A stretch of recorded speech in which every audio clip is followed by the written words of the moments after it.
O início do monitoramento de Lula e Alexandre de Moraes foi logo depois da eleição de 2022, segundo a investigação da Polícia Federal. O plano golpista começou a ser desenhado nos primeiros dias de novembro de 2022. Segundo a Polícia Federal, ele seria conduzido pelos Kids Pretos, militares de operações especiais do Exército, conhecidos pelos gorros pretos que cobrem parte do rosto. O líder do grupo, o general Mário Fernandes, então número 2 da Secretaria-Geral da Presidência da República, preso na operação de ontem, visitou o acampamento com manifestantes golpistas montado em frente ao QG do Exército em Brasília em mais de uma ocasião. No dia 9 de novembro, segundo a Polícia Federal, Fernandes criou e imprimiu uma cópia em um computador do Palácio do Planalto do documento intitulado Planejamento Punhal Verde-Amarelo, que descreve o plano para prender e executar o ministro Alexandre de Moraes, além dos integrantes da então chapa vencedora das eleições presidenciais, Luiz Inácio Lula da Silva e Geraldo Alckmin. Os militares listaram passo a passo o que precisavam para cumprir o plano. Eles mapearam os locais frequentados por Moraes e Lula, os principais trajetos diários, além de detalhar quantas pessoas faziam a segurança dos dois e quantos militares seriam necessários para executar a ação.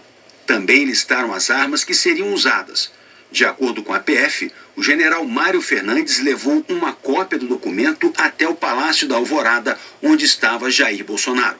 Em 12 de novembro, os Kids Pretos se reuniram na residência do general Braga Neto, então candidato derrotado à vice-presidência na chapa de Bolsonaro, na quadra 112 Sul. Além de Braga Neto, estavam presentes na reunião o tenente-coronel Mário Cid, então ajudante de ordens da presidência da República, e 2 dos presos na operação de ontem, os tenentes-coronéis Rafael Martins de Oliveira e Hélio Ferreira Lima. Segundo a PF, no encontro, eles receberam sinal verde para as ações clandestinas.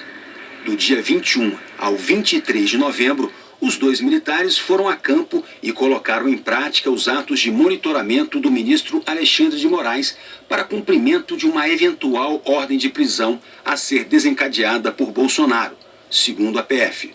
A investigação analisou as mensagens em aplicativos, conexões entre celulares e dados de navegação na internet dos investigados.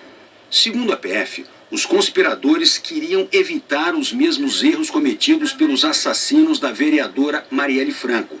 Por isso, analisaram a ação daqueles criminosos e, para não deixar rastros, compraram e habilitaram linhas telefônicas com documentos falsos. Ao analisar antenas de celular e mensagens telefônicas, os investigadores identificaram que os Kids Pretos visitaram a região onde ficava a casa de Alexandre de Moraes e pesquisaram rotas para simular distâncias de pontos estratégicos até a residência do ministro. No dia 6 de dezembro, a PF descobriu que Rafael de Oliveira e Mauro Cid se encontraram com Bolsonaro no Palácio do Planalto por cerca de meia hora.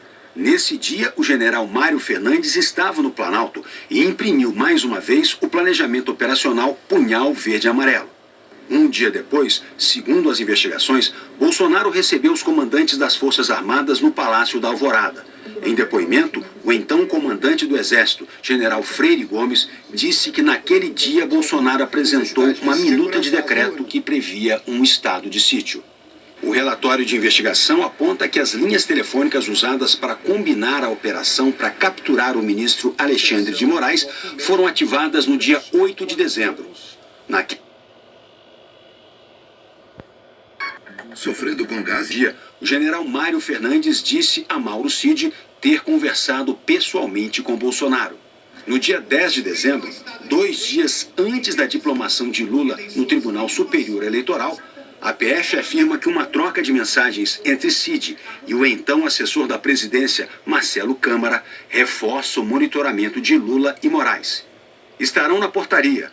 Trecho 5 será do presidente. Rota verde com desembarque exclusivo da comitiva do diplomado, que será no subsolo. No dia 12, data da diplomação da chapa de Lula e Alckmin no TSE, manifestantes radicais tentaram invadir o prédio da PF e incendiaram carros e ônibus em Brasília.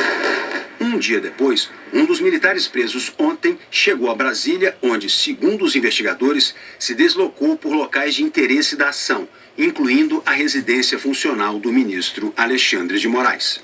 15 de dezembro de 2022. A Polícia Federal afirma que esse foi o dia da tentativa de sequestro de Alexandre de Moraes.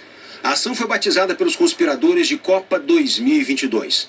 Pouco depois das 8h30 da noite, um dos kids pretos envolvidos na operação, Rodrigo Bezerra de Azevedo, atualmente tenente-coronel, se posicionou neste estacionamento no Parque da Cidade, um dos pontos de apoio do grupo. Ele foi o primeiro a confirmar que estava a postos. Em outro ponto, próximo à residência de Alexandre de Moraes na época, outro militar responde: "Tô na posição." "Ok, qual a conduta?" pergunta o homem que estava no estacionamento. "Aguarde", diz um terceiro militar apontado pela PF como líder do grupo.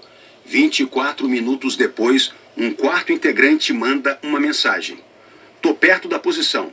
Vai cancelar o jogo?" O líder do grupo, então, confirma o cancelamento da ação. Abortar. Segundo a Polícia Federal, o grupo cancelou o plano porque a sessão do Supremo daquele dia terminou mais cedo do que o previsto. O plano fracassou.